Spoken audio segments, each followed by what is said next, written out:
Sometimes it's not the decision to fight, but the decision to surrender that can make all the difference. It's those decisions that can shape your story. That's a quote from Courtney Praske. Let me say it again. Sometimes it's not the decision to fight, but the decision to surrender that can make all the difference. Those are the decisions that can shape your story. And that is true, isn't it? Was it not the case when you came to Christ? When you first came to Christ and you got on your knees and you humbled yourself and you surrendered everything to Him. And in return, you got the fullness of the riches of the kingdom of heaven. You got God Himself when you surrendered everything. Was it not true when you put your hand in your spouse's hand for the first time in covenant ceremony, and you put your hand in their hand and they took a ring and put it on your finger? Was that not a surrender? You saying, from this point on, before these witnesses and before God above, now you are more important than me. Now I belong to you. A surrender in which you gain. Sometimes it's not the decision to fight, but the decision to surrender that can make all the difference. Oliver P. Smith, when in the first year of the Korean War, they had a successful withdrawal from the Battle of Chosin Reservoir. And of course, his troops were questioning, do Marines retreat? And he said, retreat? We're not retreating. We're just advancing in a different direction. Spiritually speaking, Paul understood that concept. That sometimes what looks like surrender and what looks like retreat is necessary to advance the gospel. Sometimes the advancement of the gospel requires the forfeiture of one's rights. So let's follow Paul's thinking in that track of thinking. Let's follow that in 1 Corinthians chapter 9. And while we're in this case study of Paul's sacrifice in 1 Corinthians 9, let's also notice at the end of your notes, I have a little homework box for you entitled Strategic Surrender. And I want you to consider, as we study Paul's strategic surrender, what God might be calling you to in your strategic surrender. But first, let's start with the first point in our case study of Paul, and let's look at Paul's rights. In 1 Corinthians chapter 9, verses 1 through 12. He says, Am I not free? Am I not an apostle? Have I not seen Jesus our Lord? Are you not my workmanship in the Lord? If to others I am not an apostle, at least I am to you. You are my seal, the seal of my apostleship in the Lord. And this is my defense to those who would examine me. Do we not have the right to eat and drink? Speaking about him and Barnabas.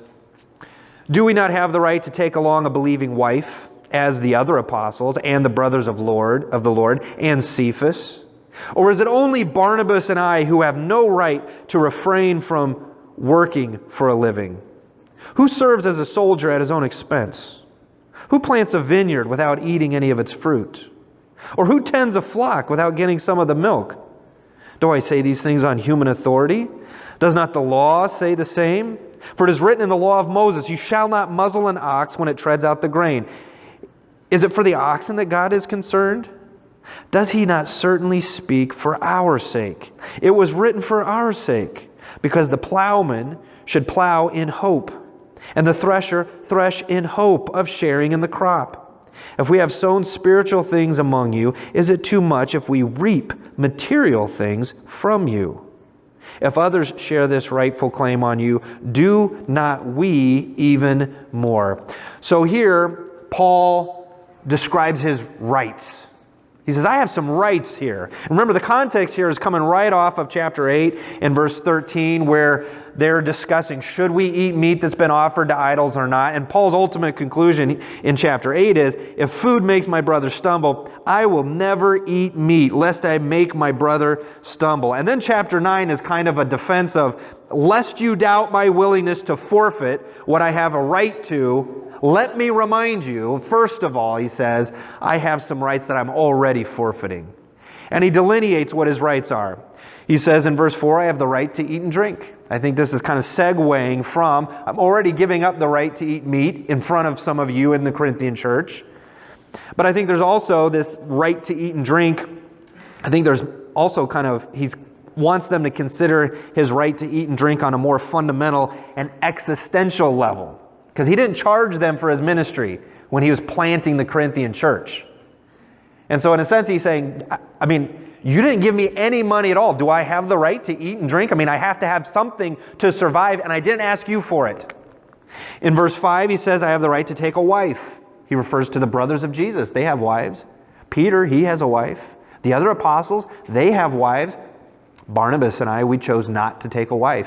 And some people might argue, and it could be true, that he's referring to, remember on Easter we talked about Mary Magdalene and the women that followed Jesus and provided for him financially and provided for the apostles financially. Perhaps Paul is thinking along those lines too. If we had a wife, if we had family with us, they could work and provide for us while we're ministering to you.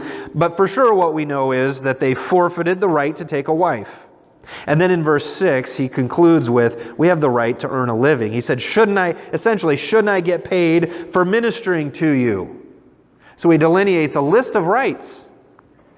And then in verse 7, he defends that right to get paid with 3 examples. He defends his right to get paid for doing the work of the Lord, and he uses 3 examples. He says, first of all, who serves as a soldier at his own expense? And it's obvious. He's making a logical argument here. You join the army, they don't expect you to pay for it. I did a little bit of research, and just to recruit and screen a single soldier in the army costs about $44,000. How successful would our army be if just to go in and talk to a recruiter, they're going to charge you $44,000? That wouldn't work. And then once you're a soldier, they equip you with a kit and a uniform that costs about $3,000. In 2012, they did a research to see how much it costs to keep one soldier in Afghanistan for 1 year, and the cost was somewhere between $850,000 and $1.4 million. And they didn't charge the soldiers for that. It's logical. You're giving your life, so we're going to provide for these things. And Paul's saying if it's true for a soldier, isn't it true for a pastor, for a missionary, for a church planter? He then uses the logical example of a farmer and a rancher. We have farmers here, we have ranchers here. No one would begrudge them from taking from their own crops the insane amount of hours that they work.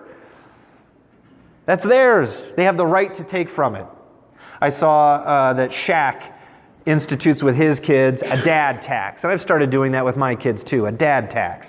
So my kids are old enough now, they got jobs, and when they come in with fast food, they owe a dad tax. I get some of the French fries or maybe half a hamburger. And when I first started doing that, I think Jackson's first reaction was, no, I bought this with my own money. I said, yes, that's exactly how a tax works. See, I provide you a home, I give you clothes, I give you knowledge and wisdom to impart as you go into the world, and with that, I take a French fry or two, the dad tax. And Paul is using that same argument with ranchers and with farmers. They're saying they can take it. They're contributing way more than what they're getting back, so they can take some of it. So he defends his right to get paid with these 3 examples, logical examples. But then he moves from a logical defense to an actual biblical decree. He says in verse 8, do I say these things on human authority? Does not the law say the same thing? And then he quotes Deuteronomy chapter 25 and verse 4. It is written in the law of Moses, you shall not muzzle an ox when it treads out the grain. If the ox is doing the work, don't seal its mouth closed. Let him, as he's treading out the grain and grinding that down, let him eat, because he's worthy of the work. And Paul's saying the law, this is in a section in the law that's just miscellaneous laws. He's saying, is God really concerned about the oxen, or is he not teaching us something deeper? Paul quotes this also in 1 Timothy chapter 5, verse 17 and 18. In 1 Timothy 5, verse 17 and 18, he says, he makes the same argument. He says, "Let the elders who rule well be considered worthy of double honor, especially those who labor in preaching and teaching. For the Scripture says, you shall not muzzle an ox when it treads out the grain, and Scripture says, the laborer deserves his wages." So this is the passage this is why many churches, and we included, we have vocational elders like Zach and myself, and we have lay elders like Harry and Larry and Dan. And Zach and I are blessed to have double honor because we labor in the preaching and teaching of the Word, and so we get a salary. Notice also in this passage in 1 Timothy, he says the Scripture says, and he quotes from Deuteronomy, and then also Paul quotes the Gospel of Matthew. And he refers to both of them as Scripture. So he makes an argument from the Old Testament, an argument from the New Testament, and he says, it's ethical. If it's ethical for an ox to eat while he's working, then it's ethical for the preacher to be paid for his work. It's fair and biblical for spiritual work to reap material compensation. That's what we see right there in verse 11. So he goes from a logical defense to a biblical decree, and in his defense of his right to get paid, Paul demonstrates that this is an already established practice. If you look ahead to verse 13 in 1 Corinthians 9, he says, "Do you not know that those who are employed in the temple service get their food from the temple, and those who serve at the altar share in the sacrificial offering?" We touched on this a couple weeks ago. But this is defined in the law, in Leviticus, in Numbers, in Deuteronomy. Those who work in the temple, they didn't get a share of the promised land because their inheritance was the sacrifices which came into the temple. Their labor was paid by the spiritual sacrifices of the people. So Paul delineates his rights. He defends his rights through logic. He defends his rights through a biblical decree. He demonstrates that this is an historical established practice. And finally, Paul quotes the Lord himself in verse 14 with this final declaration. Verse 14 says, "In the same way, the Lord commanded that those who proclaim the gospel should get their living by the gospel." That's from Matthew chapter 10 and verse 10, I believe. When Jesus Christ sent the disciples out, he said, don't save up for your trip. Don't bring an extra tunic. Don't bring extra sandals. You're worthy of the wages. As you go out and preach the gospel, they will compensate you and pay for your journey. So Jesus even established this principle. Now, at this point, you may want to look ahead in your homework box, strategic surrender, and begin to think through what you might write down next to what I deserve. This is homework that I want you to reflect on through the week. But what I deserve. What do I have a right to? And we have a right and we deserve many things. But what might God be working on in your life? And to identify that, maybe just begin to think through maybe your closest relationships, that which might be causing some tension. Something that maybe you feel you have a right to, and someone else close to you, or someone that you work with, or someone in your family feels like you don't have a right to that. Or maybe there's some controversy or debate. Maybe it's being questioned, or maybe there's outright conflict that's revolving around some issue. That might be something for you to consider as far as, you know what, I have a right to this, but maybe God is going to ask me to do something else. But in this passage here, Paul having sufficiently delineated, defended, taught from the Bible, identified historical demonstrations of ministers being paid for their service, and even quoting the Lord's command directly, Paul then states, I have all these rights, I've proved them, but I claim not the right that I am owed. I have these rights, but I'm choosing to sacrifice. That's the second point, and we see this in verse 12.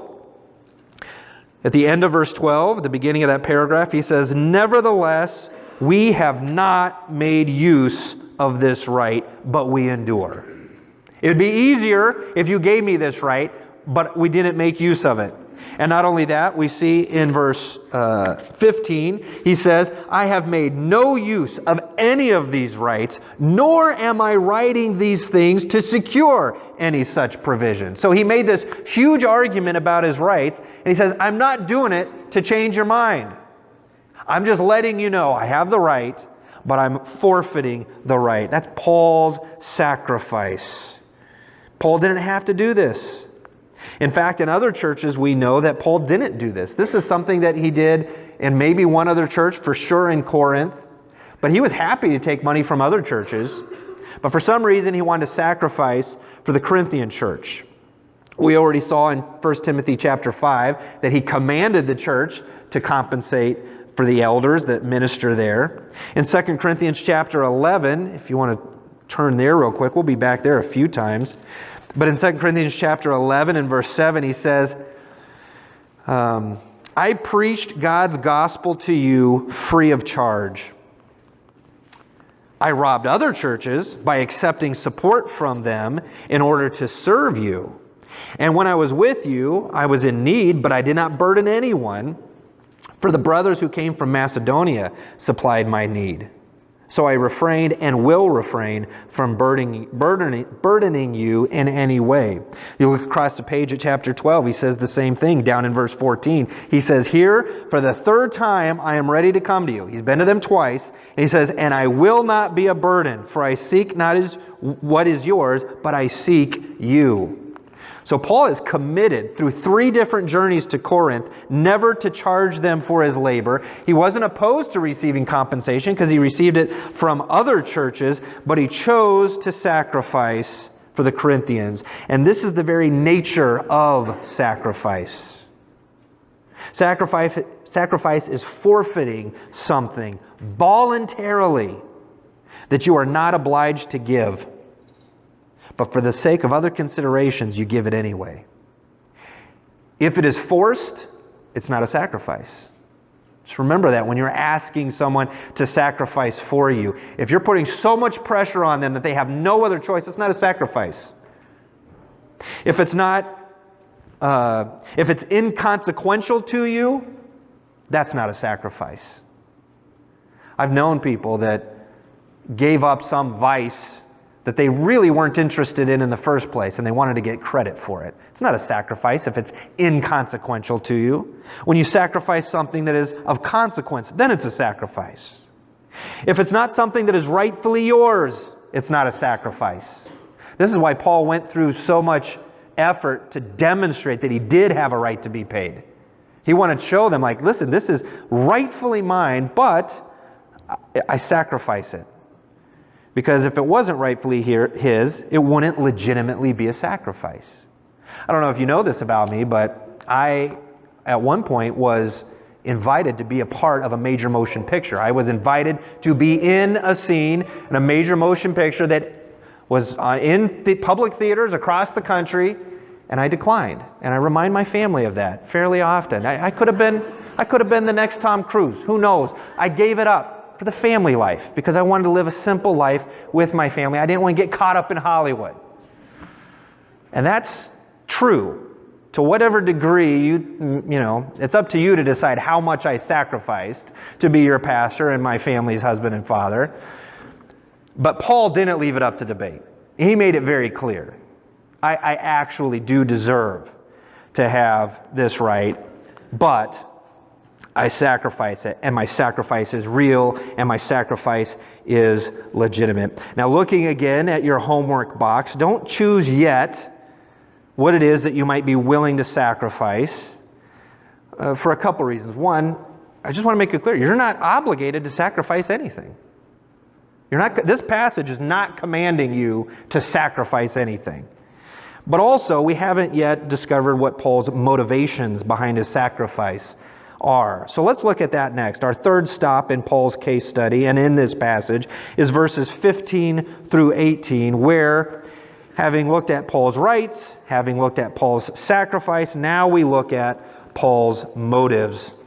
Paul's motives. And as I see it, Paul had 4 motives driving him to make this sacrifice. 4 motives. First of all, in verses 15 and 16, his first motive was grounds for boasting. Look at verse 15. I have made no use of any of these rights, nor am I writing these things to secure any such provision, for I would rather die than have anyone deprive me of my ground for boasting. For if I preach the gospel, that gives me no ground for boasting, for necessity is laid upon me. Woe to me if I do not preach the gospel. Now, why does he want to boast? Isn't boasting a sin? Didn't he talk about in 1 Corinthians 1 how boasting is not good? But there's different kinds of boasting. He says, let him who boasts, boast in the Lord, in 1 Corinthians 1:31. He's not talking about boasting in the sense of robbing God of glory that is due to God alone. Rather, he's talking about boasting in a healthy sense of getting joy and fulfillment from what God has done for him and what God has done through him. For instance, in 2 Corinthians chapter 1, verses 12 through 14, you can see a description of that kind of boasting. In 2 Corinthians 1, 12 through 14, he says, for our boast is this, the testimony of our conscience, that we behaved in the world with simplicity and godly sincerity, not by earthly wisdom, but by the grace of God, and supremely so toward you. For we are not writing you anything other than what you read and understood, and I hope you will fully understand, catch this, just as you did partially understand us, that on the day of the Lord you will boast of us, and we will boast of you. That's a different kind of boasting, isn't it? I think another passage where Paul demonstrates a healthy kind of boasting is in Romans chapter 15. Romans 15 verses, I think 17 and 18. Let's see if I can get there. We don't have that on the screen, do we? Romans 15. Yeah. 17 and 18. In Christ Jesus, then, I have reason to be proud of my work for God. For I will not venture to speak of anything except what Christ has accomplished through me. And so what we have here is the difference between taking pride in your work versus having an arrogance based on your accomplishments. It's the difference between being proud of your children as opposed to having a vanity born out of your own looks or your abilities or your offspring. And Paul in verse 17 says, for I do this, if I do this of my own will, I have a reward, but if not of my own will, I am still entrusted with a stewardship. So Paul even goes further. He's saying, I have no grounds for boasting just because I preach the gospel, because I've been compelled to do it. You remember how he was called into service, knocked off his horse with a bolt of lightning, and God says, Paul, he never asked Paul, are you going to do this or not? He tells Paul, I'm going to show you what things you must suffer for my sake. So Paul recognizes, listen, I'm compelled to do this, so I can't take any credit for that. In fact, woe if I don't do it. Paul's view of himself was, I didn't join the Lord's army, I was recruited. I didn't sign up for it, I was drafted. So I get no glory for that, but I want to boast in at least I'm going above and beyond. I'm doing it for you for free. And so one of his motives for doing this, for sacrificing what was rightfully his, was grounds for a healthy, noble boasting. Paul was saying, I can't not do this, but I love my Lord so much, and I love this work so much, that I'm happy to make it costly to me, that I might prove the worth of the work to you. He had the attitude that David had in 2 Samuel 24:24, where David went to the mount and he was going to sacrifice to God, and the farmer offered him all the wood for free and offered him the cattle for free. And David said, I cannot sacrifice to my God that which costs me nothing. That was Paul's attitude. So the grounds for boasting was one of his motives. The second motive we see in verse 18 was by doing this, by sacrificing his right, he was gaining a source of reward. Look at verse in 17, he talks about the reward. In verse 18, he says, "What then is my reward? That in my preaching I may present the gospel free of charge, so as not to make full use of my right in the gospel." Now that's interesting. What he considers to be the reward. He's saying the reward is the work itself. He didn't want there to be any question of his motivation. There was no other reward other than the work itself. He worked not for what he might get from doing it, but for what he got in doing it. His satisfaction in sharing the gospel was the only bounty that he hoped to collect. The satisfaction in doing it. And he proved it because he wasn't gaining any money in the process. And in this, then, there was two other motivations that if you dig a little bit, you can unearth them. Thirdly, because the work was its own reward, he then had a defense in his standing. If you look back in verses 1 and 2 of the same chapter, chapter 9, the context here is that they're questioning him. Verse 3 says, "This is my defense to anyone who would examine me." They were questioning Paul's standing in relation to them. They had gotten so high and mighty, they felt like maybe they didn't need Paul anymore. Some false teacher had come, put a bug in their ear, and they were questioning whether Paul had healthy motives for them. And he says, "What other motives could I possibly have? Because I've gained nothing from you physically. All I have done is given to you." And so that's one of his motives for working for free, was this defense in his standing with the Corinthian church. But then also, if we look back at 2 Corinthians chapter 11 again, we see his fourth motivation for sacrificing what was rightfully his was it made a distinction in his service. 2 Corinthians chapter 11, we see this.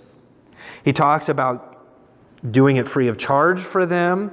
And why? Look at verse 12. It's 2 Corinthians chapter 11. "What I am doing, I will continue to do in order to undermine the claim of those who would like to claim that in their boasted mission they work on the same terms as we do.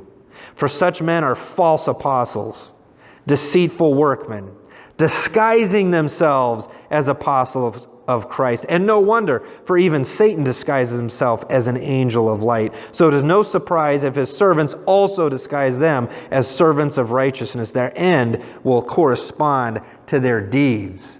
In another passage, Paul talked about these false teachers being peddlers of the gospel.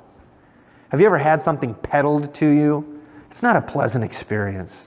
When I was, 19, I took a trip through Europe.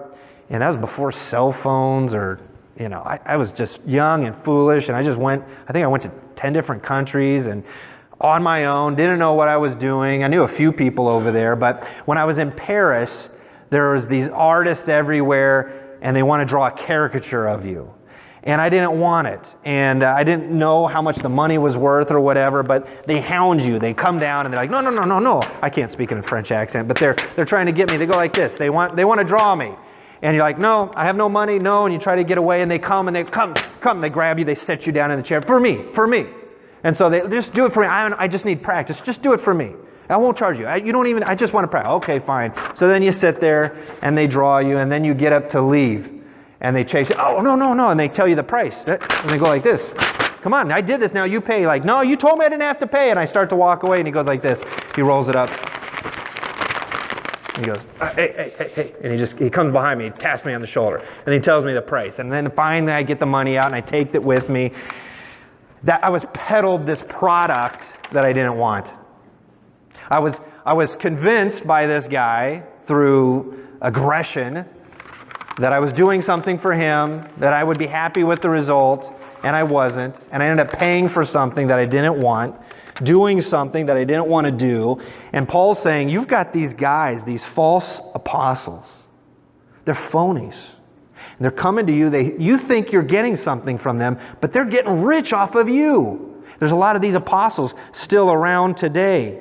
And Paul's saying they're peddling the gospel, and the fact that I'm doing it for free distinguishes me from them. There's a distinction.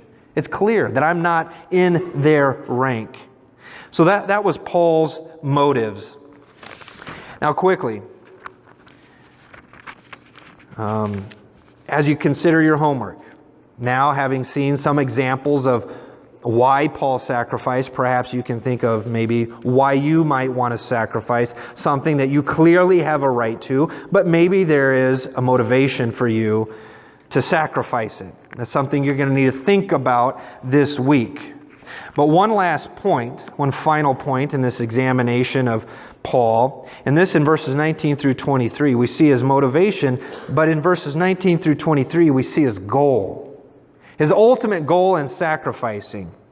He says, "For though I am free from all, I have made myself a servant to all, that I might win more of them. To the Jews I became a Jew, in order to win Jews. To those under the law, I became as one under the law, though not being myself under the law, that I might win those under the law.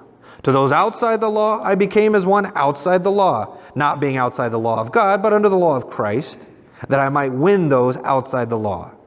To the weak, I became weak, that I might win the weak.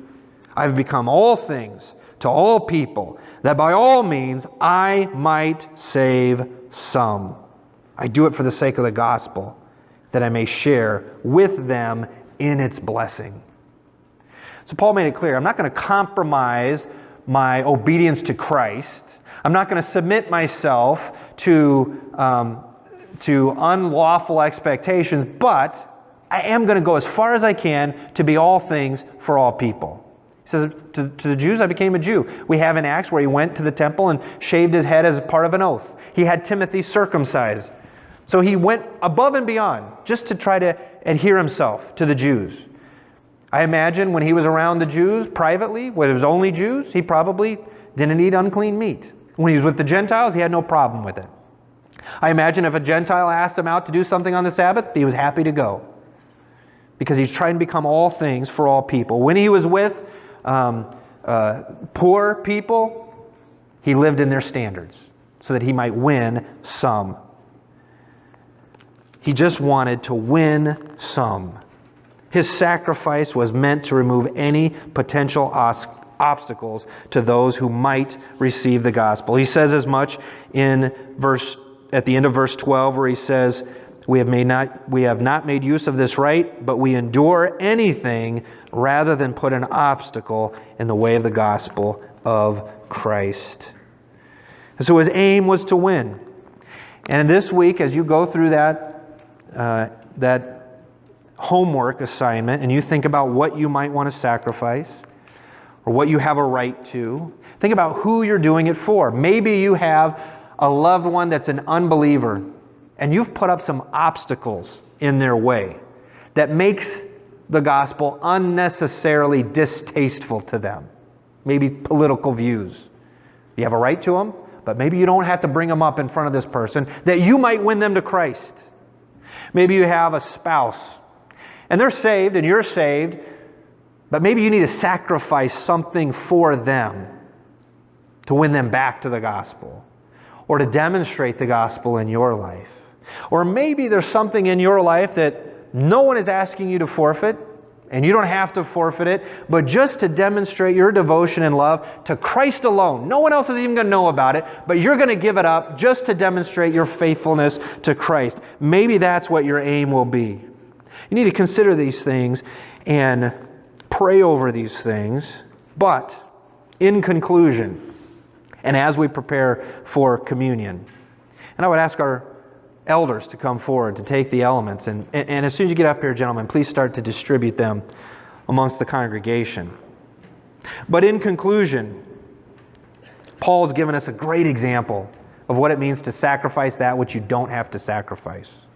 But we have a greater example than this. And not just an example, more than an example. Philippians chapter 2 and verse 6 teaches us that Christ did not consider equality with God a thing to be grasped, but rather he emptied himself. For us, for you. He laid his life down. He became a servant. In John chapter 10 and verse 18, he makes it very clear. Jesus says, listen to what Jesus said. Jesus said, "No one takes my life. I lay it down of my own accord." It was Jesus' sacrifice that qualified, prompted, inspired Paul's sacrifice. Jesus wasn't just demonstrating how to sacrifice, He was purifying our sacrifice. He was vesting any future sacrifice we might make with a value that exceeds our own. If not for Christ's sacrifice, our sacrifice would be worthless. If not for Christ's sacrifice, our sacrifice would not be possible. Our sacrifice, the purpose of our sacrifice, is merely to lead other people to His sacrifice.